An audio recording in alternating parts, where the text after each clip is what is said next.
All right, we're back. There she is. Sorry, you froze up for a moment there, and it's good to have you back on. Final segment with Beth Brown. Finish your thought, Beth. It sounded to me like you were saying that, yeah, you're obviously, and you're stating the obvious there. We're not sending the kids back till it's safe, because I'd be stunned if you said we'll send them back when it's dangerous. So that's obvious. The question then is, that decision's to be made by each school district itself?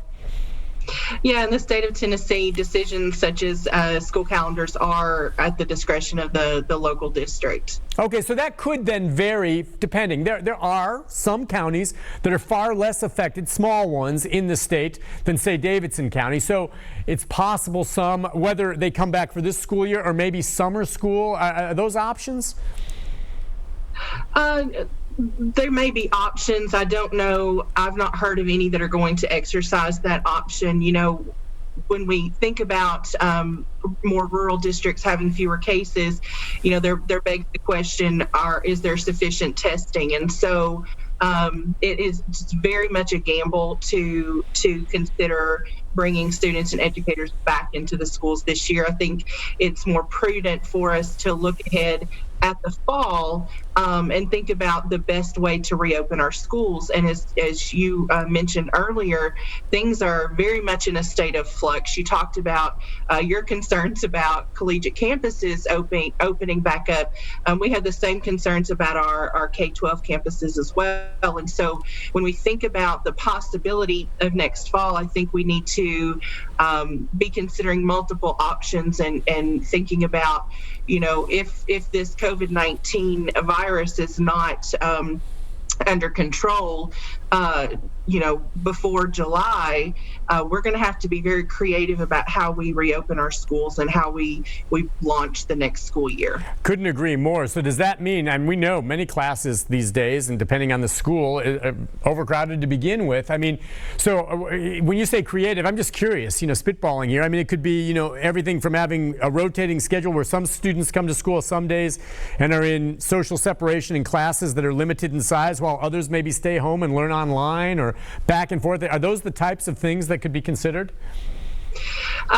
Those are possibilities. I think we may see some districts talking about hybrid solutions, but I think, you know, we have to be considerate of all of the factors. You know, if we consider staggered schedules or things like that, we have to think about parents whose work schedules may not allow for their students to be in school at a different time. We also have to consider our educators, many of whom are parents themselves, and what that might look like and what complications arise from that. We also have to think about the digital divide that very much exists in our communities and in our school districts. Yep. Where some students have access to technology and internet, and many of them don't. Yeah, and you know, Beth, as we kind of wrap things up here, the thing that really concerns me to some degree, and I think you kind of touched on it a bit there, is that I'm worried about the quality of the education. And that's not a knock on the teachers or the resources necessarily. It's just against this backdrop, be it the students at home doing it online, and I know you can pull it off, but I'm sorry, that's not the same to me as one-on-one, face-to-face with a teacher in a classroom, especially for labs. You know what I mean? I just wonder, you know, these kids, as they're living through this, is this going to be a year of education that's just going to be a little subpar, below what they've normally gotten? Well, I would agree that a computer screen certainly cannot take the place of the classroom experience and being there with educators. Educators are highly trained professionals who have mastered the art of questioning and conversation and leading students through a learning journey. So you're right in that technology and experiencing education through the computer and through these digital means isn't the same. I will say that Tennessee's educators have done a phenomenal job of pivoting on a dime. Sure. and trying to support students in this crisis learning. And so, you know, I think we have to put trust in our students and our educators' resilience, and know that educators had covered most of the standards that were to be taught this year before school closures went into effect. And as we look ahead at next year, they will be considering how to make up for any learning loss or skill gaps that may exist. But I think that we also have to recognize that there's an opportunity for learning at home. You always have the opportunity to read and to learn through things that aren't available in a school, through cooking or outdoor science experiments, things that aren't necessarily happening in a traditional classroom setting. So the learning may look different, but it certainly can happen. And I know that educators stand ready, willing, and able, and are certainly doing their part to support parents as parents are trying to maneuver this crisis learning situation as well. Yeah, and that's just the other part of it. I know this isn't so much necessarily what you guys may deal with, but as some of these folks do go back to work, they're going to be doing so maybe with their students not going back to school, and that's a whole other pickle for some families, wondering, well, can they be left alone? What are we going to do? That can be part of the game, whether it's this year, summer school, or next year. You know what I mean? Right. Mm-hmm. So, I don't know. Yeah. It is. I would just encourage parents to, one, give themselves some grace. They're not professional educators, and teachers understand that, and we want to help in every way that we can. We also know that students really are in crisis mode right now. For many of our students and families across the state of Tennessee, they're worried about food security. They're worried about housing. They're worried about, is someone in my family going to get sick?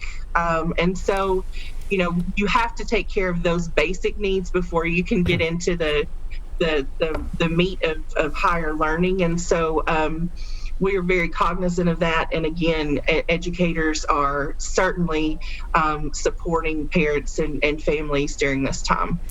Beth, thank you for joining us this morning, President of the Tennessee Education Association. Sorry for those technical problems, but you look great, and we really appreciate you joining us this morning. We'll do it again, all right?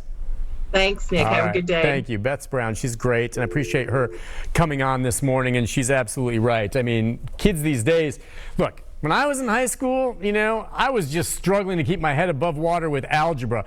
If I had a pandemic to worry about, kids are learning in crisis right now, and then at home, it's tough, and I worry about the level and quality of education, and that's not to say that these teachers have not transitioned on a dime and are trying to do it right, and they've done a great job under the circumstances, but it's not the same, and that is a concern. At least they'll have the summer to come up with a plan and maybe have everything more in preparation to deal with it. But I mean, I'm with you. I see someone here on Facebook basically laying out the possibility of, what about year-round schools again, to catch up and to get things in a flow? Hey, you never know. Is that an option that comes into play? I mean, there's a lot here as I'm looking. So many of you making great comments. I apologize. We didn't get to your calls or questions for our guests. Part of it was the technical problems. Part of it was just getting them on to let them say some of what they've already dealt with over the last few days. And we'll do this again and in other parts where we'll have time to, take your questions. But many of you joining us on Facebook at newschannel5.com, thank you. Those of you there, if you have other comments that you weren't able to get through, follow me on Facebook at Nick Barris NC5. Message me there. I do my darndest best to get back to every single one of you on your questions, be it unemployment, stimulus, or otherwise. But follow me at Nick Barris NC5 on Facebook. You can transition to that from this. And thank you again, everyone, from calling in. Listen, we'll be back tomorrow, same time, same place. We just talked about the stress and the crisis people dealing with in this situation, the suicides and the like. We'll talk about mental illness, the stress, and dealing with it with some experts tomorrow, and we'll take your phone calls then for sure. Everyone, be safe, hang in there, and stay tuned as always to the News Channel 5 network. I'll see you back here first thing tomorrow morning. Bye-bye.